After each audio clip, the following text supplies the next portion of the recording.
Mga guys, pauwi na. Oh, galing sa work. Naglalakad. Nagpunta kami ng bumaba kami sa aming service. Naggaling kami ng grocery. Oh, ngayon naglalakad kami pauwi.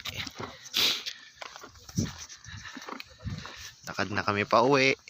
Galing sa grocery. Nang bumili ng pagkain sa loob ng isang linggo.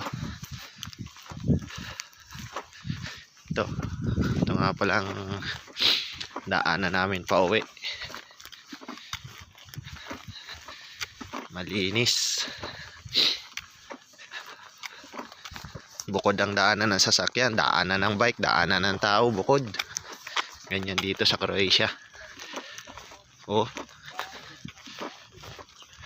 mga taga Croatia, lalakad din sila.